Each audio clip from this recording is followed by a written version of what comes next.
ഇറച്ചിയും മീനൊന്നും കഴിക്കാതെ കൊണ്ട് ഈ ഇടയായിട്ട് നല്ല വിശപ്പാണ് ഡിനുവിനൊക്കെ. അപ്പോൾ അതുകൊണ്ട് ഇപ്പോൾ പുറത്ത് പോയിട്ടുള്ള ഫുഡ് ഇത്തിരി കൂടുന്നുണ്ട്. അതായത് നമ്മുടെ ദോശ, സാമ്പാർ, അങ്ങനെ ഈ ഇടയ്ക്ക് റൂത്തിനും ലൂക്കിനും പുറത്ത് പോകണമെന്ന് പറഞ്ഞു. ഞങ്ങൾ വെറുതെ ഒന്ന് പോയപ്പോഴേക്കും ഒരു ദോശ.com എന്ന് പറഞ്ഞ കട കണ്ടു. അവിടെ കയറിയിട്ട് ഞങ്ങളൊരു ചോക്ലേറ്റ് ദോശ പറഞ്ഞു. ഫയേർഡ് കോമ്പിനേഷൻ എന്നൊക്കെ പറയുന്ന പോലെ ചോക്ലേറ്റിൻ്റെ കൂടെ സാമ്പാറും ഉണ്ടായിരുന്നു, ചട്നി ഉണ്ടായിരുന്നു. ഞങ്ങൾ കഴിച്ചില്ല കേട്ടോ, വയറ് വല്ല സീനായാലോന്ന് ഓർത്ത്.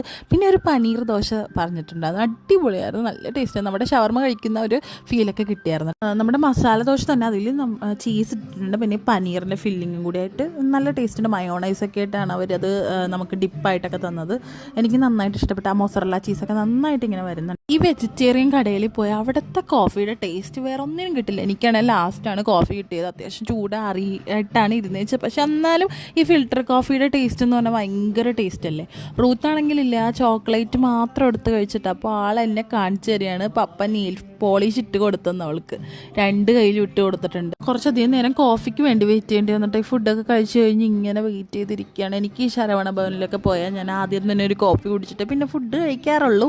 പക്ഷേ ഇവിടെ എനിക്ക് അങ്ങനെ പറ്റില്ല. പിന്നെ കാറിൽ തന്നെ ആയതുകൊണ്ട് തന്നെ കോഫി ഞങ്ങൾ ഷെയർ ചെയ്ത് ഞാനും റൂത്തും കൂടി ആയിട്ട് കഴിച്ചത്. അവക്കാണെങ്കിൽ എൻ്റെ ദൈവമേ കോഫി എന്ന് പറഞ്ഞാൽ ചത്തുകളെ, അത്രയ്ക്ക് ഇഷ്ടമാണ് ഈ പെങ്കൊച്ചിന് കോഫി. രജനി ഫിലിമിലാണ് ഞാൻ ഇങ്ങനെ കോഫി കണ്ടേക്കണത്. അന്നോട്ട് എനിക്ക് ഇങ്ങനെ കാണുമ്പോൾ ഒരു വല്ലാത്ത കൗതുകമാണ്. അതുകൊണ്ട് ഞാൻ എപ്പോഴും മാക്സിമം ആ ഒരു സംഭവമില്ല അതിലിട്ടാണ് കുടിക്കാറ്. പക്ഷേ ഇത്തവണ റൂത്ത് മേടിച്ചു, അപ്പോൾ അത്രേ ഉള്ളൂ.